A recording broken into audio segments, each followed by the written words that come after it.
and then he'll begin with his presentation. Thank you. Thank you very much, Marjorie. And the next question is, can everyone hear me? I can't see if they can. Yes, yes, yes. Oh, good. That's wonderful. Marjorie, thank you for that wonderful introduction. And I did say I wanted to say something about the music because this is the last week in July. And for me, the last week in July is a kind of form of annual pilgrimage because 12 minutes walk away from where I'm sitting in Cambridge in the United Kingdom is the Cambridge Folk Festival. And I've been there since Thursday evening. And the singer you just heard, Martin Simpson, is currently performing on the main stage at the Cambridge Folk Festival. And I'm missing him just for IATEFL. And I just wanted to tell you that. I should, however, say that Martin Simpson is playing again tomorrow on stage 2, so I'm not going to miss him at all. And this is only about an hour and a half out of the festival. But it's one of the most wonderful music festivals in the world. And my good mood, the good mood I feel, is partly because I'm spending most of these 4 days at the Cambridge Folk Festival. But that's not why we're here. And by the way, one of the reasons that I'm happy to spend an hour and a half away from the Cambridge Folk Festival is because this is an event of IATEFL, the International Association of Teachers of English as a Foreign Language, an association of which I've been a member for, well, I don't really want to tell you, to be honest. My membership number is 67. That'll give you some idea of the kind of length of time I've been a member. And when Carol Reed, the president of IATEFL, rang me 2 months ago, got in touch with me 2 months ago and said, would I be an international goodwill ambassador for IATEFL? My first thought was, well, that will obviously at least get me a few crates of champagne and maybe, you know, I don't know, maybe a private yacht or a private plane or something. And she said, no, there's nothing in it for you except this. We would like you to tell as many people as you can about IATEFL and how wonderful it is.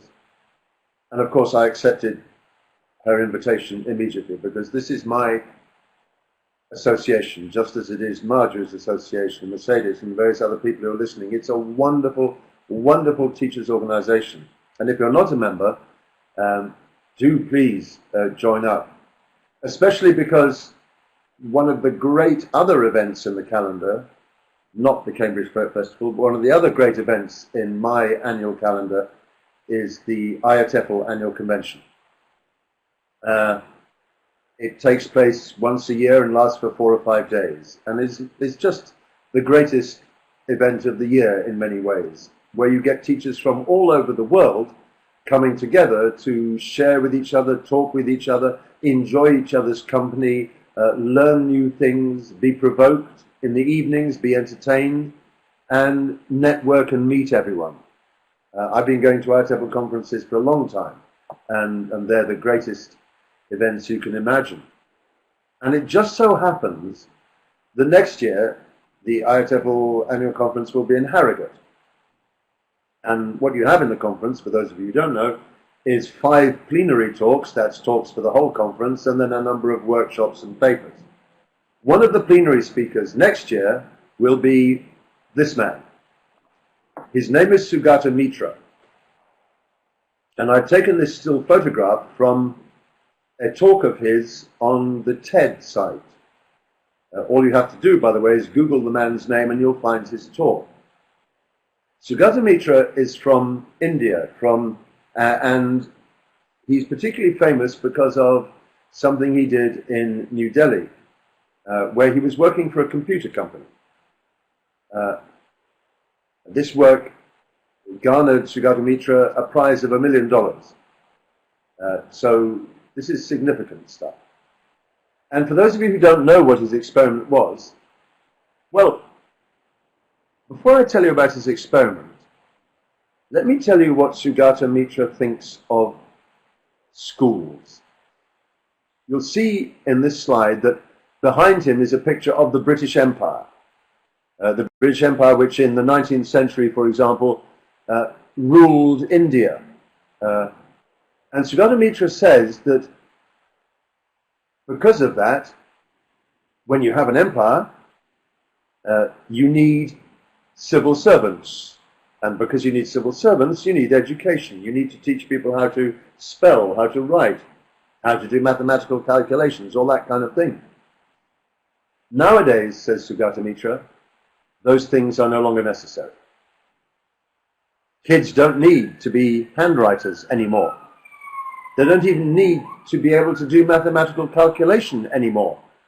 Why? Well, because we have all manner of technical aids to help us to do that. These are his words, not mine.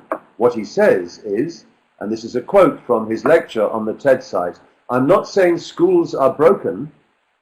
It's quite fashionable to say that the education system's broken. It's not broken. It's wonderfully constructed. Okay, so he's not saying schools are broken, but he says it's just that we don't need it anymore. It's outdated. School, we don't need school anymore. It's outdated. Wow. Why could he say a thing like that? Well, the experiment for which he's very, very famous. Remember, he was working for a computer company, but what they did is in a slum in New Delhi, in other words, a part of New Delhi which was economically deprived, they put a computer in a wall. He called it the hole in the wall. There's a computer in the wall. And they left this computer, you can Google this, hole in the wall, they left this computer in the wall. And pretty soon, kids started crowding around the wall and playing with the computer, where all the language on the screen was in a different language. But they started playing with this computer, doing it all themselves, little groups of kids messing around with this computer, no instruction. They solved the problems themselves of how to do it. Pretty soon they were downloading antivirus software and so on and so forth. This was the famous hole in the wall experiment. And this led Sugata Mitra to propose that actually if you put kids together and you set them a challenge or a task which engages their attention, they can do everything that is needed by themselves without our help. They can actually learn on their own. They can do the work themselves. And he goes further now. He says, instead of school, what we need are souls. And a soul, in his words, is a self-organized learning environment. A self-organized learning environment.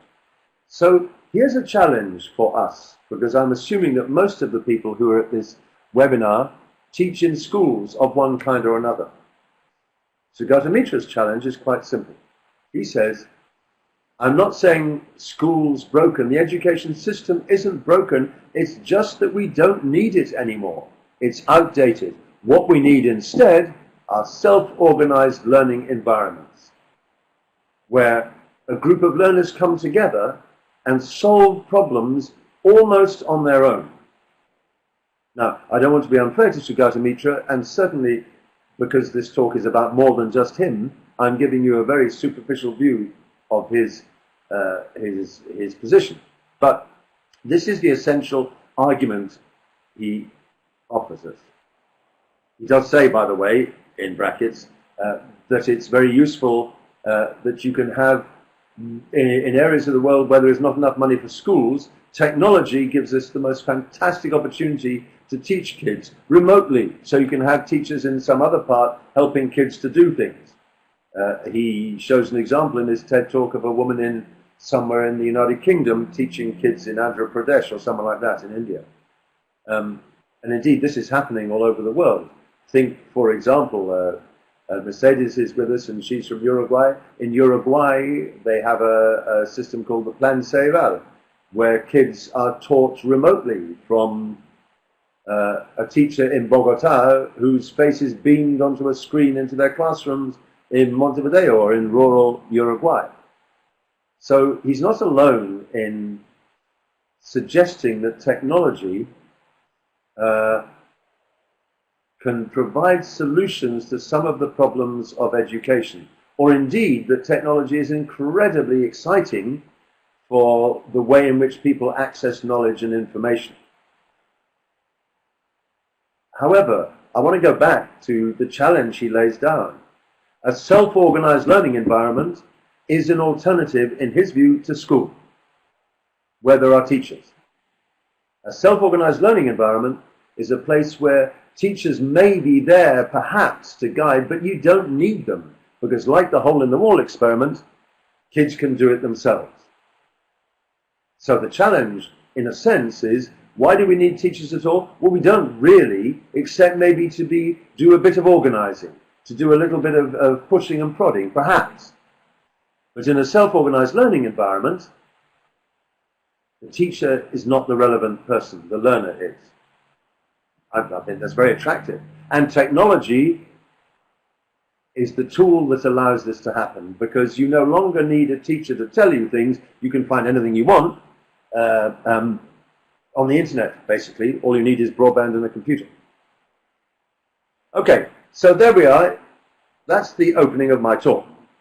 Let's now go to something completely different. And let me introduce you to the Gewandhaus Quartet from Leipzig in Germany. And this is, you'll find this on YouTube. And the Gewandhaus Quartet are 200 years old. Obviously not these particular players, but the quartet has been functioning for 200 years. And every year they replenish the quartet with the best players you can imagine. Now here we have a little clip of the Gewandhaus Quartet from Leipzig in Germany playing the Andante Cantabile from Mozart's K387 Quartet. All you need to know is it's a beautiful little piece of music. It lasts for, what does it last for? 54 seconds. So sit back and enjoy.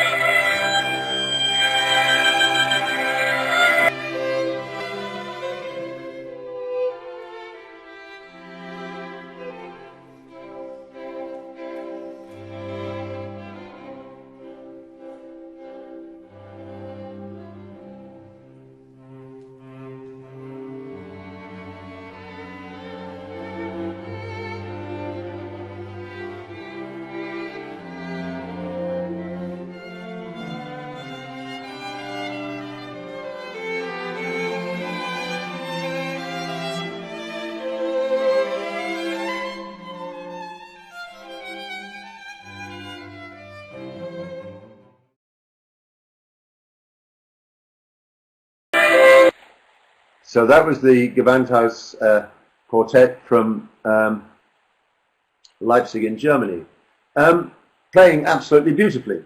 And what on earth has this got to do with a talk about teaching?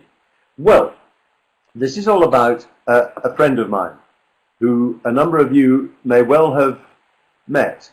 This guy, he's called Steve Bingham, and he and I work together a lot doing shows of words and music, and he does the music and I do the words. And just before Christmas last year, I was due to do a performance with his string quartet, narrating a particular piece written specially for narrator and string quartet. But I arrived early. The event, the performance, was part of a weekend where amateur musicians go to become better at music. Particularly playing quartets, that's the 2 violins, 1 viola and a cello that you've just seen. So because I arrived early, my friend Steve said, would I like to go along and watch him working with one of these amateur quartets? And I've never seen Steve working in that environment before, so I said, yeah, that's a good idea, I'll give it a go. So we walked into this room, and in the room were 4 old ladies, a quartet. When I say 4 old ladies, what I mean, of course, is that they were 4 ladies of exactly my age, more or less. And anyway, there they were. And he said to them, what are you going to play? And they said, we're going to play the Mozart Andante Cantabile from K387. In other words, exactly the piece of music you've just heard. So he said, okay. I was sitting in the corner observing, like a teacher observer, you know, in a language class. He said, okay, off you go. And they started. and they were terrible. I mean, really terrible. They were awful. They were kind of out of tune. They were nervous, shaky hands, everything else like that. It just wasn't going very well, to be honest. And I was sitting there thinking, what on earth is Steve going to do now? It's like when a teacher of any subject is faced with the students making a complete mess of something. How do you deal with that? How do you deal with that? What's he going to do? Well, after a bit, he said, okay, stop. And now we need the second video clip of Mozart, if we have it there. Mike, I think you're there operating the video. So if we have the second video clip, that'll go down a treat. Aha! Now, I'm going to play you at the same thing you just heard, only this time it's only a tiny, tiny little piece of it, and I want you to watch the cellist. That's the guy with the big instrument. I want you to watch and listen what he was doing, and then I'll finish my story, and I think you'll understand why I'm showing it to you. You ready? Here we go. Watch the guy on the far right of the screen as you're looking at it.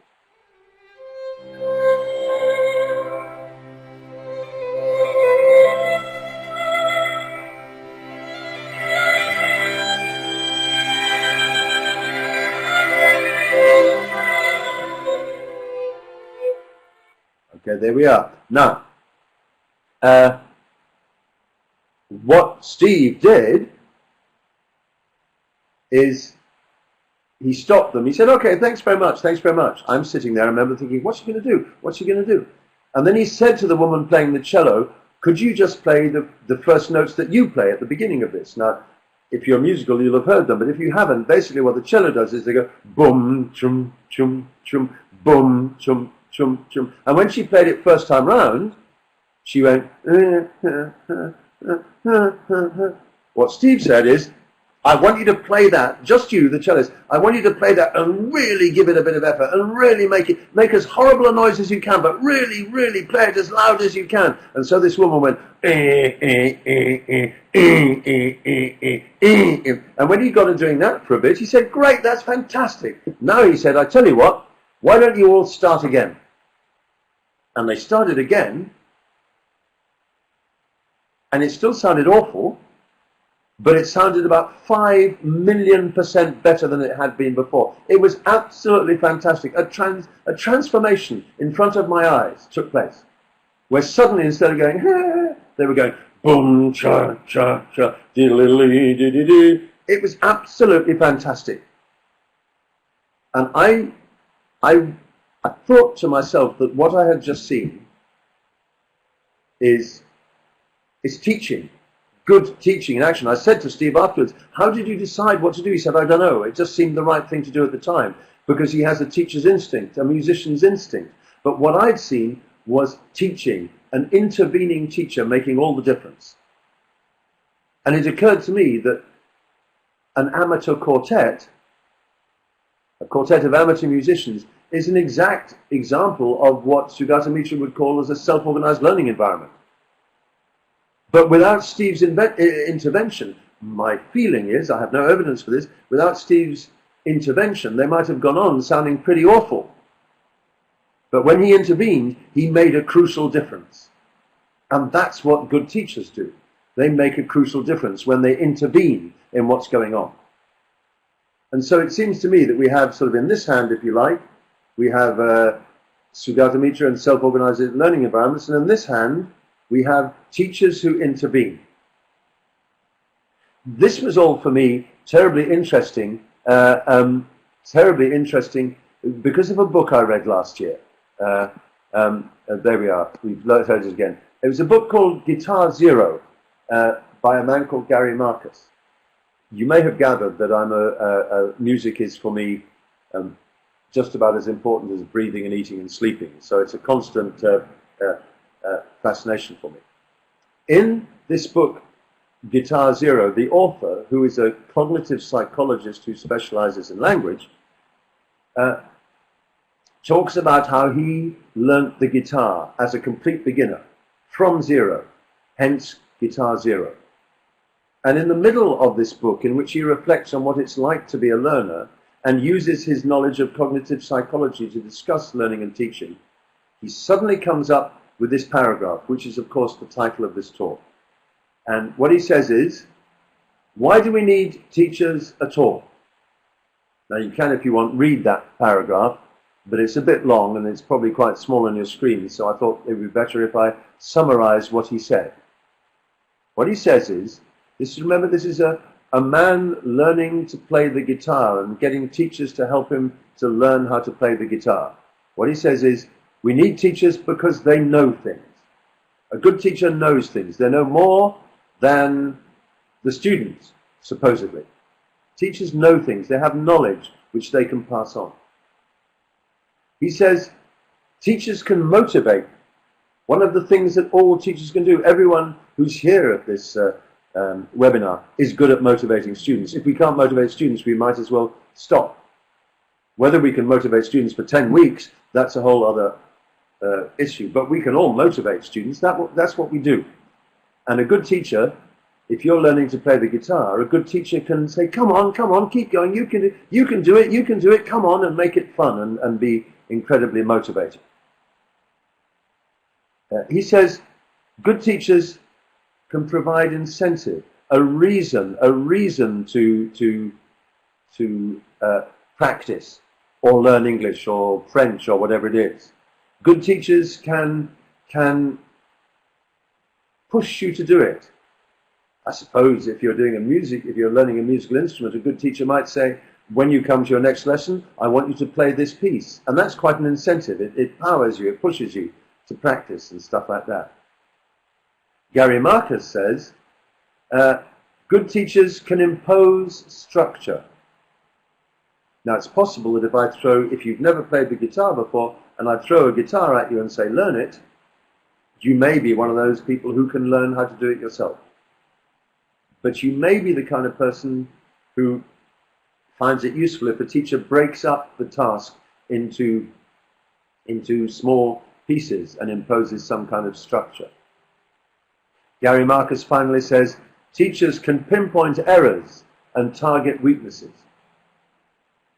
A good teacher, remember this is a teacher who knows things, can actually find out what's going wrong, can work out where the weakness is, and so on and so forth. And I find this quite convincing. If we go back to my example of Steve and this quartet of amateur musicians, it seems to me that the reason his intervention was so successful was that, first of all, he knew what was going on, because he knows more about playing music than they do. He's a violinist, a brilliant violinist. And secondly, he was able to, almost by instinct, find an essential weakness which he could then pinpoint, work on, and transform the experience. Now, I don't know about you, but occasionally I blog. I write blog posts occasionally. And for me, I write blog posts not because I know something, but because I'm unsure about things. And the idea of a blog post is that if I write a blog post, with any luck, people will come along and answer my blog and give me their opinion, and then maybe I'll know more than I did before, because they'll help me to understand something I didn't really understand. So, and forgive me, this is all rather complicated, but I don't mean the content, I mean following my train of thought, but that's, I'm afraid, what you have to do, really. But when I read Gary Marcus's Why Do We Need Teachers at All, I wrote a blog about it, and I put it up on my blog post and asked people to comment. And I got lots and lots of comments.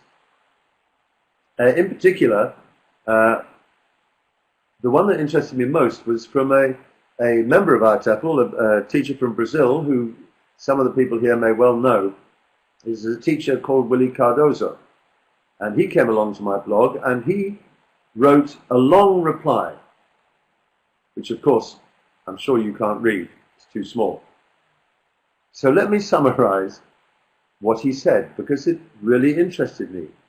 Willie, by the way, is an incredibly, how would I describe him? He's a very thoughtful, intelligent, interesting person who's fascinated, I think, in the process of learning and how people learn and so on and so forth. So his reply to my blog is, or rather, his reply to Gary Marcus's explanation of why we need teachers at all was the following. Teachers know things, says Willie. Why is that important? I can read books, I can go to YouTube, I can go to the internet. I don't need a teacher to know things. I can find out anything I want in the world of knowledge because it's all there for me on the internet. Why do I can read a book. If you want to learn about something, read about it. If you want to learn to play the guitar, watch a guitarist on YouTube. You can see anything you want. Teachers can motivate, says Willie incredulously. Of course, he didn't actually say this. He wrote it, so I'm inventing his intonation, but I hope you'll forgive me for that. Teachers can motivate? What are you saying? That I lack self-motivation? That's absurd. Surely learners have to take some responsibility for their motivation. Teachers can impose structure and provide incentive? What are you saying? Says Willie. You're saying I lack self-discipline? I can't do this. I can't impose structure myself? In other words, his view seems to be in response, and it's a very lively response, and I enjoyed it immensely, by the way, and I'm not being remotely critical, but what he seemed to be saying is many of the reasons that Gary Marcus gave for needing or wanting a teacher don't work for him. They don't matter in his case. It's not important, because he can do most of it himself. The thing I found interesting was that Willie, as I said, is Brazilian and therefore obviously a speaker of Portuguese, his home language. But when he wrote this response, he was in the process of learning Spanish. And he said, well, funny enough, the one area I do agree with Gary Marcus is in learning Spanish. He said the whole thing about pinpointing weaknesses, finding errors, that kind of thing, I really found that useful. So there's the first there's the first half of this talk. It's this. Is learning best done in self-organized learning environments with students on their own creating, in a Willie kind of way, I guess, saying, you know, we can find things out for ourselves. We can provide our own motivation. We can be disciplined. We can do all this kind of stuff. Just as I'm sure those ladies playing in the quartet could. Or on the contrary, are they better served by someone coming in who does know things and who can intervene successfully?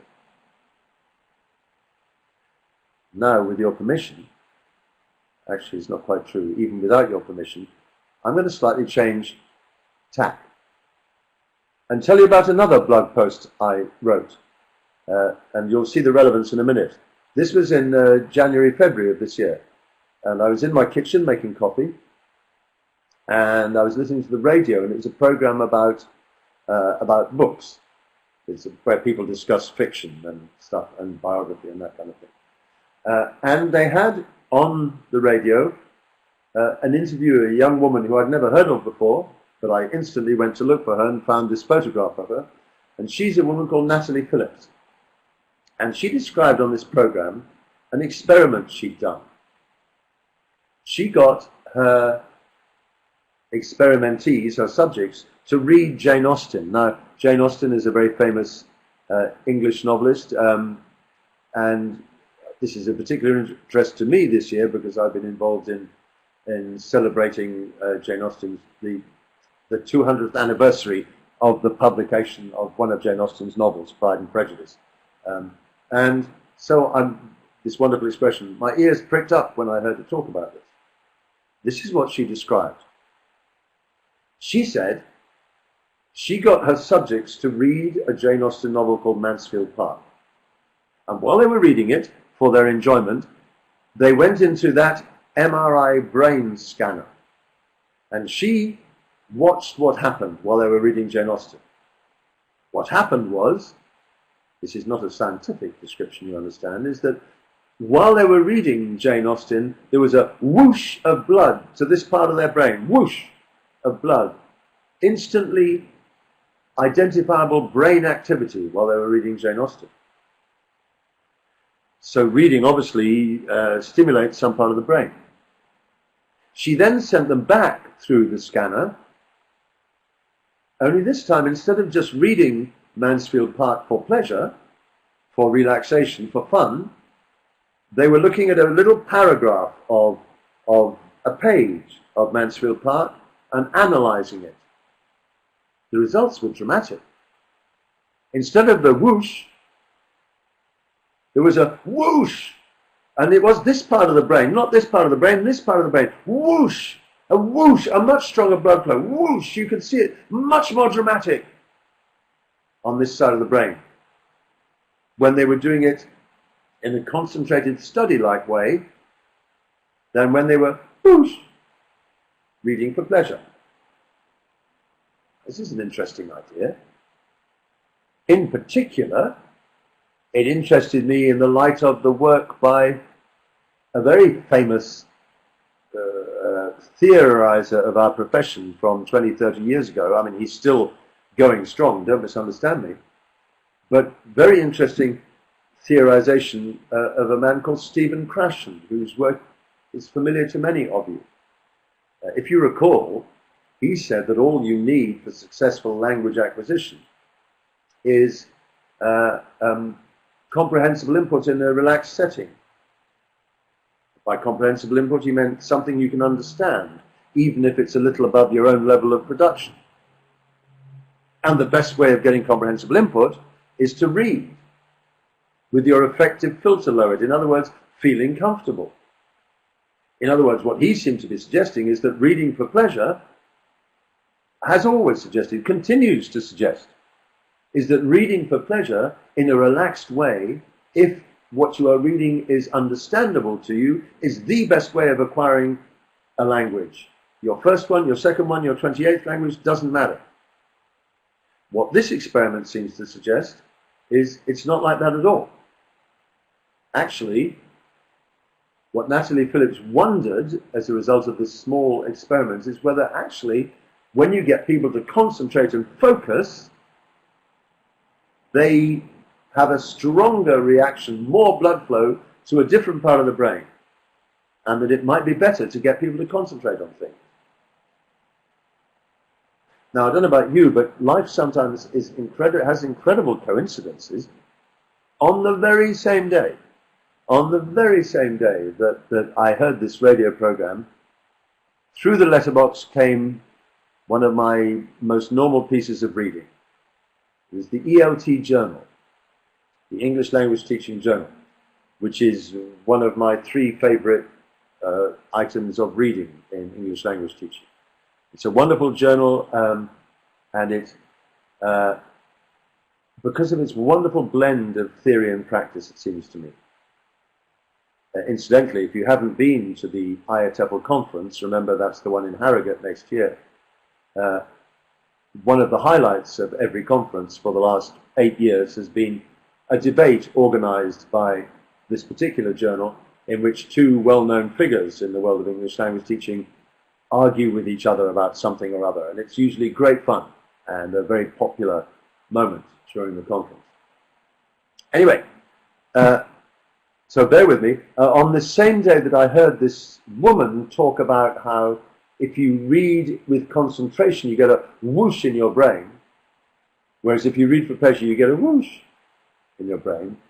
I picked up the ELT Journal and looked through it, skim-read it just to see what was there, and in it was a survey review by a man called David Hill, who's very knowledgeable, and his survey review was about reading for pleasure.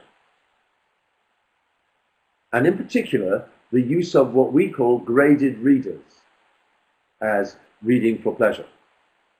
Now, forgive me for the ins and outs of this, but you'll see where we're going in a minute. Graded readers, in case you are unaware, but I'm sure you're not unaware, are books, novels, books about facts, stories, histories, biographies, written at different levels, so that if you're a beginner, intermediate, or advanced, you can find a book at your level to read, and which you can understand. And those people who believe in graded readers, I am one of them, have always thought that graded readers, in a very Stephen Krashen kind of way, are one of the best ways ever of getting students to acquire and learn English on their own. In other words, if I can get you, dear student, to find a book that you want to read, that you choose to read, at your level, and if I can get you to read it and then read another and another and another and another and another and another, your English will improve as if by magic. Reading for pleasure, the argument goes, reading for pleasure is one of the best ways that you can ever give a foreign language student to improve the level of their language. And the crucial issue for me has always been that you can say to students, here is a collection of books, choose what you want to read. If you want to read a ghost story, read a ghost story. If you want to read some romantic fiction, read some romantic fiction. If you want to read below your level, read below your level and enjoy yourself. If you want to challenge yourself and read more advanced, challenge yourself. But the main thing is read and read and read and read. And the more pleasurable it is, the more you will read and the more you'll enjoy it, and the better everything will be, and your English will be greatly improved. David Hill, an expert on readers, had a different view. Here's his paragraph. And once again, because I know that you don't particularly want to read that, let me summarize it for you. This is what David Hill said about what I've just said. Well, when I say I mean those of us who believe passionately in graded reading have said. Number one, reading in a foreign language isn't pleasurable at all. Actually, reading in a foreign language is usually rather hard work, and it's a bit of a struggle, and it's not a great sort of comfortable warm bath. It's rather more of a tough thing than that. He says, actually, there are other things that are a lot more pleasurable than reading in a foreign language. And you can draw up your own list. Luckily, I can't hear you. But not only is reading in a foreign language not pleasurable, but actually you can have much more pleasure doing just about anything else, to be honest. He said, pleasure doesn't give enough focus. In other words, he's suggesting, and this is very unlike the idea of the input hypothesis and comprehensible input, he's saying that just reading and having a nice time doesn't give you enough focus. And what he seems to be saying is that whoosh is not enough. You need whoosh, the big rush of blood, concentration, focus, more. He says, actually, and by the way, you've got a bit of a problem, because if you're teaching kids, their parents don't want them to have pleasure, they want them to work. I mean, of course, they want them to be happy, that's different. But they don't, if you say, if a parent of one of your students comes to you and says, what have the kids been doing recently? And you say, oh, they've been reading for pleasure, it's very nice, very charming. The parents will say, yeah, but what work have they been doing? And he says, actually, reading for pleasure, in language learning terms, is like going to the gym. We all know we should. Look at me, I know I should. But we just don't do it, because we find other things to do and we lose our motivation and stuff like that. Maybe we need to teach. Oh dear. So, this is what I think is going on. Number one, the idea of self-organized learning units against teachers who intervene. Number two, the idea of learning and acquiring as a pleasurable activity as opposed to focused learning, which in my mind probably presupposes, but not necessarily, but probably presupposes the use of an interventionist like Steve the musician in that example I showed you. And I posted this on my blog and I said, what do you think? What do you think about the woman who sent people through the MRI scanner? What do you think about this reading for pleasure nonsense and so on and so forth? And the first person who replied to my blog was a man called Stephen Krashen. The very same Stephen Krashen who was so passionate in the 1980s and 90s, and remains so to this day, by the way, but that's when his impact was first most widely known, about the idea of reading for pleasure as the most potent way of promoting language acquisition. He said, please don't try and read it, he said, I knew about that experiment where the woman put people through the scanner. I knew about that. I wrote about it in the newspapers. It's rubbish. Well, he used a more academic term. I can't remember what. But essentially he's saying, it's rubbish. Nobody reads Jane Austen in an MRI scanner. How on earth can you even suppose it's anything like real reading reality? It's rubbish. That experiment doesn't tell us anything. And I guess he's got a point in a way. More interesting in some ways for me was a man called Neil Evans from the University of Swansea in Wales, here in the United Kingdom. And what he said is, forgive that, I live near a very large, you probably heard that, I live near a very large teaching hospital here in Cambridge. And I'm on the route, it seems, for every emergency vehicle that ever goes past. So that's why you hear lots of sirens. Anyway. What Neil Evans at the University of Swansea in Wales said was, they used to get students just to read for pleasure and enjoy themselves. But what they do now is they get them to read for pleasure, but then they all study the books they're reading for pleasure as well. They actually get them to focus on it and look at it and concentrate on it. And they found that mixing pleasure with focus actually produces better results. Another person who's very passionate about reading for pleasure is a young man called Jez Udom, and he gets his students to read these graded readers. But what he does, interestingly enough, is he has reading discussion groups so that they all get together after they've read one of these books and talk about what they've done. What he says, which interests me, is he thinks it's not the reading that helps students acquire the language. It's not just the reading, it's when they discuss it and have to regurgitate, reiterate, think about, study, work with the issues to do with reading. So a little bit like the big whoosh or something like that. One last thing to say, and then I've got some questions for you, or maybe you've got some questions for me. One of the people who came to my blog referred me to some YouTube videos by this man, a professor of psychology at Stanford University called Stephen Chu. And in one of his YouTube lectures, and I recommend them, see what you think, you don't have to agree with them necessarily. In one of his lectures, he describes an experiment from the late 60s or early 70s, in which people were given lists of words. And after a time, they were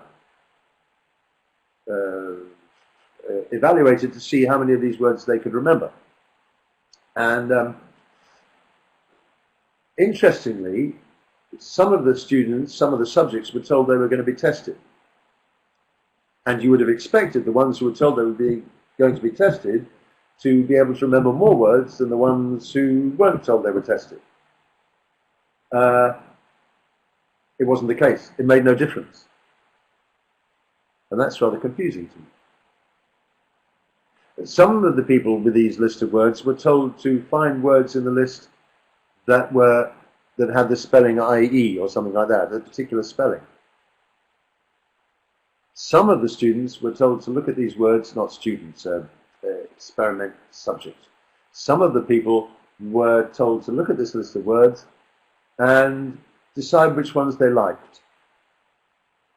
And interestingly, I'm sure you've guessed the punchline already, the people who did best were the people who were told to look at the words that they liked. They were the ones who remembered more words than all the others, even if they were told they were going to have a test and things like that. What this leads Stephen Chu to suggest is that there's a difference between deep processing and what he calls shallow processing. That the people who were told to think about how the words were spelt were doing something shallow, superficial, on the surface. But the people who were trying to think about what words they liked, were doing something much deeper, much more profound. And as a result, they remembered more words, more pleasant words. And this leads him to say in his YouTube lecture that what we think about while we learn really matters. I think I'd better stop there and just say what we ask students to do and how to do it seems to matter. And if that is the case, then the idea of a self-organized learning environment without the kind of intervention I described in that musical example doesn't make sense to me.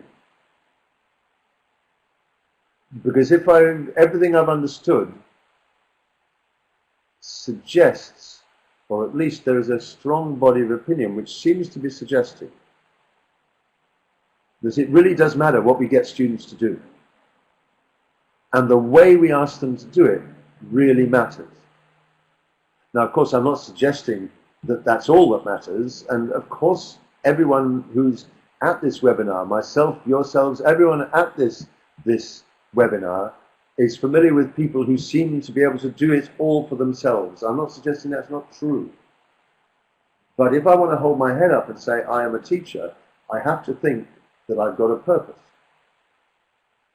And I think what I think as a result of these various issues and comments I've been throwing at you is that my purpose might well be to ask students to do things and to be able to pinpoint weaknesses, help them to become stronger, intervene in ways that make the learning successful. So, here we go. We've got about 10 minutes or so, or a bit longer if you want. And so this is the point where I think I've thrown out a lot of ideas, some of them contradictory, self-contradictory, some of them not. What do you think? And what are your opinions? And who'd like to ask a question or say something? Or I don't know how we're going to do this, Marjorie, Mercedes, Mike. But if we put the questions up big time in the center of the screen or something, would that be the way to do it? And then I'll answer any questions if there are questions, and try and read the comments as they go past. But I think I've probably said enough at this point because there's been lots of different bits and pieces. That's lovely. I think I'd better take my glasses off so I can read them, right? Marjorie says straight away a point that absolutely fascinates me. And I'm not saying school's broken, it's just outdated, we don't need it anymore. I don't understand the comment in the sense that, Marjorie, you completely persuade me. Schools are where schools are society, society is school. I think lots of schools are in need of repair, both metaphorically and literally. But I think school is about a lot more than just learning stuff. And I'd be really perplexed by an idea that suggested it wasn't there. Of course, what Sugata Mitra would say is there are lots of parts of the world where there isn't enough money for schools. And in such places, technology may offer a solution. And so on. What have we got here? What do you think of the granny cloud? Ah, yes. I don't know, should I go into that, Helena? Well, just very, very quickly, Sugata Mitra says that, why don't we harness the power of grannies? Why don't we get them going? Because if you've got kids who can't go to school, you can get people to teach them remotely from somewhere else. I like the idea of getting technology to solve a problem.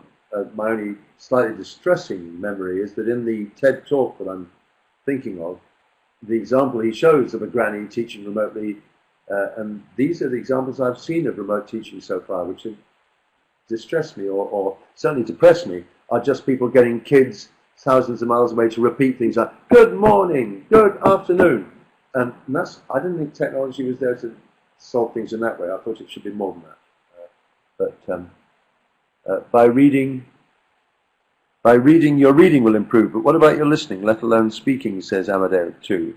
Ahoy, Claudia, I'll come to your question in a minute. Well, of course, people like Richard Day in over there in Bangkok and places, he swears that reading improves not only your reading but your vocabulary, your spelling, your grammar. He says he makes a connection between reading and fluency improvement. Of course, listening is not going to come through reading. You need to listen to stuff. Quite a lot of the people who produce graded readers produce audio versions of them, and that's good.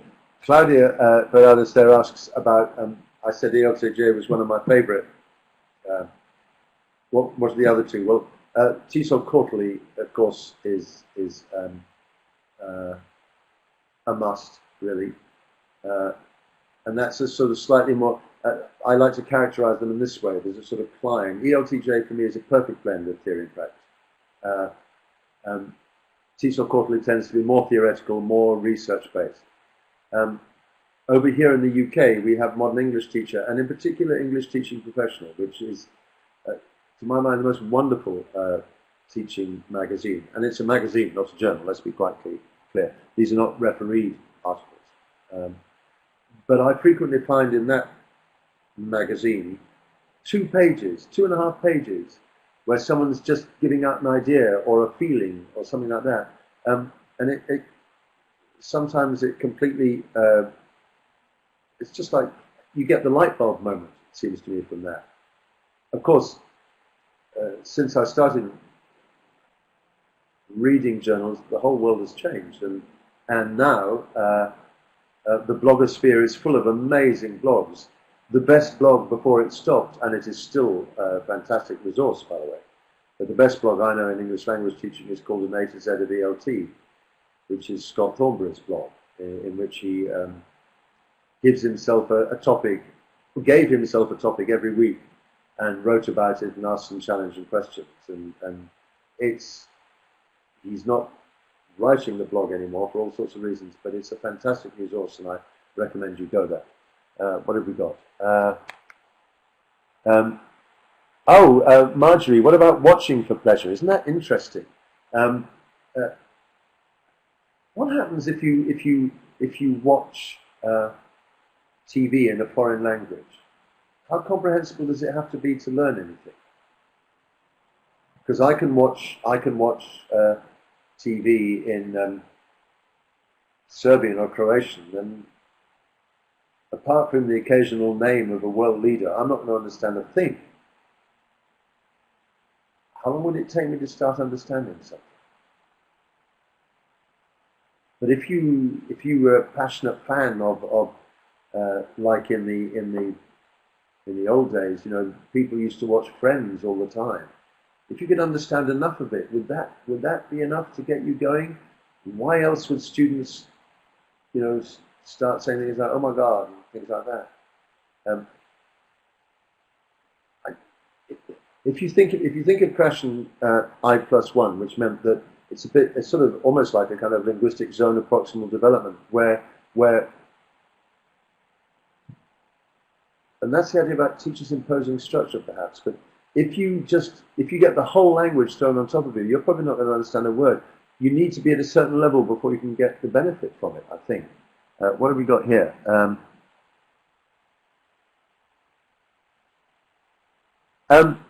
This is Anastasia from Russia. How can we assess the process of reading for pleasure if we have a number of students? Well, you see, this is why David Hill has confused me so badly. My strong feeling about reading is that if you can say to a student in a school, here is a fantastic range of reading material at different levels, different topics, different subjects, choose what you want, then how do you assess? Well, it's not so much assess. How do you evaluate that? Well, there are various ways. One way is simply to say, I want you to just simply say what you've read, describe what kind of book it was, name the protagonists, explain what your favorite bit of the book is, and then say to your classmates, recommend or not recommend. And that's one way of doing it, I suppose. What? Fabiana, that's perfect. perfect response. But of course I haven't said it all. What fascinates me is if you look back at the history of discussions about language teaching, back to the 1920s, 1910, 1930, 1940, the same discussions we're having now were being had then. Technology has, of course, added an extra strand to our discussions, but it's essentially the same issues. Do people learn best by focus or by exposure? Do people learn best by just trying to use the language or by studying bits and pieces of the language? Do students learn best when they're allowed to be free and speak spontaneously, or do they learn best by having language programmed for them? These questions are still here. They've been here forever. They will never go away. The beauty of being in language teaching is that it's a constant challenge on this kind of thing. More questions. Paul Driver from Portugal, you say, click to expand question. You say, question of context, the role you suggest informing, when this structure is removed, other approaches work well. Look, schools are for schools, they're for groups of people, societies, organizations, but if you think of people getting together to learn in societies, amateur bands, amateur groups, that kind of thing. If you think of private language learning, where the teacher's role in one-to-one teaching seems to me to change fundamentally from that of a school teacher's role. There are all sorts of other ways of doing it, I agree, and we probably don't have time to go into that. Samira from Algeria, and most people consider reading as a boring task. I think that's a really big issue, by the way. And we probably have to, are we going to have to go now, Marjorie? You've turned up on my screen. I think you're going to tell me to shut up. Can everyone hear me? I can't see the chat box. Well, we've reached an hour, Jeremy. I think people are fascinated, would like to stay for a while. Do you want to give us a few more minutes of your time? Let's put a 4-minute limit. Shall we do that? Okay, that sounds perfect. Wonderful. I'll just stay on. Okay. Okay. I'll mute my mic. Samira, there you are, Samira. Think about how to get students reading. It's a really, really big issue, this, isn't it? And of course, the whole point about all this is, whatever Stephen Krashen says, or anyone else who's interested in reading for pleasure, reading isn't the only way that people get language. There are all sorts of other ways.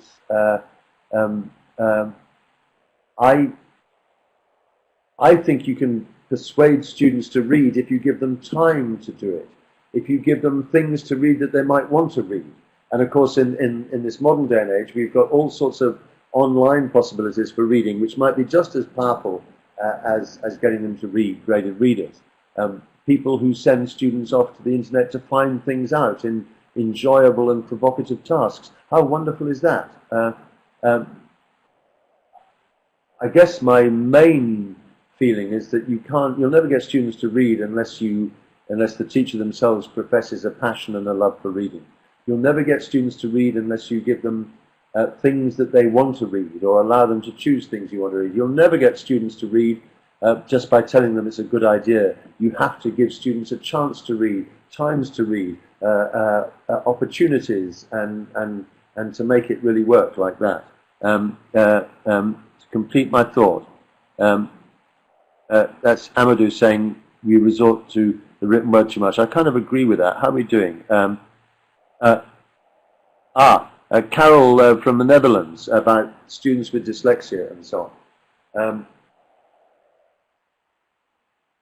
You say you think they need special help, and of course I agree with you. I think they need special help.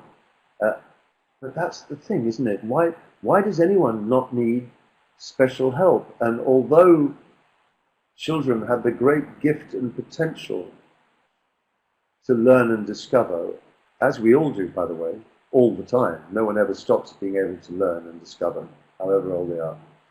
But children, of course, have this fantastic ability to absorb and soak up and things like that. But not all children, and not all in the same way. And people who have thought carefully about how children learn and want to guide and help and shape the way they develop seem to me to be the right kind of people. We call them teachers, and that seems a pretty good task to have, I think, which is probably quite a good place to stop, don't you think?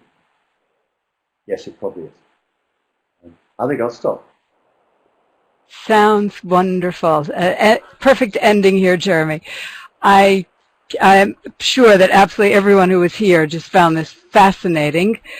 This will be available on the IATEFL members area. So for those who are members of IATEFL, you can log in with your membership number and a password. If you don't know it, you can get it from head office. And I can only say thank you so much for this. Can we, yes, Jeremy, do you want to say any conclusion here? We're going to announce Claudia's webinar next, but I'm just thrilled that we were able to have you here. This is the next webinar that's coming. It's called Reading Across Cultures, Literature for Intercultural Awareness. Yes. Which seems to follow on very well with Reading for Pleasure, Jeremy. Yes. First of all, because listening to Claudia will be a phenomenal pleasure, because it always is. Secondly, because how wonderful that there's a kind of crossover from some of the things I've been talking about, something she's talking about. But the last thing I wanted to say is you know, Sugata Mitra is an interesting guy, and he's certainly set, to use that wonderful old British idiom, he's set the cat among the pigeons. And that's why, aren't we lucky? Because next April, we get a chance to listen to him and maybe discuss, maybe even argue with him at the IATEFL conference, which is where everyone will be, I'm sure, in Harrogate. It also sounds like a great topic for ELT chat. I don't know if anybody's here. I don't think our two moderators are, but something we can suggest. And I think this will get lots of debates going. Fantastic. Jeremy, thank you so much. As everyone can see, Claudia's webinar is coming on the 31st of August, again, 3 o'clock UK time, and just thrilled to have everybody with us. And Jeremy, we don't want to keep you any longer from the Folk Festival. I wish I could be there. I'm a huge fan of folk music. Absolutely. Heard our logo 3 years ago in Central Park. It was a treat. Yes. Okay, so... IATEFL, thank you very, very much for inviting me. It's a privilege to be able to speak for and with IATEFL. I love it. It's my home team, and I love it. And thank you all very much for coming along. It's been fantastic to have you here, and see you soon somewhere, I hope. Probably the IATEFL conference. Bye. Okay, wonderful. See you in Harrogate. Bye. Bye. Bye. So thank you, everyone, and that is the third of the webinars. We will be in, as you see, we have the next one coming on August 31st, and we are in the middle of organizing the September webinar, and the rest of the program through February has been set. It's all on the IATEFL homepage. You can find it there. If you have any questions about membership, please go to the IATEFL homepage. Can somebody stick that link on there really quick again? Should I do it? Yes. Thank you, Mike. Wonderful. Everything you need to know about the conference scholarships, joining IATEFL, finding the recordings is on the IATEFL homepage. See you all at the next one. Bye.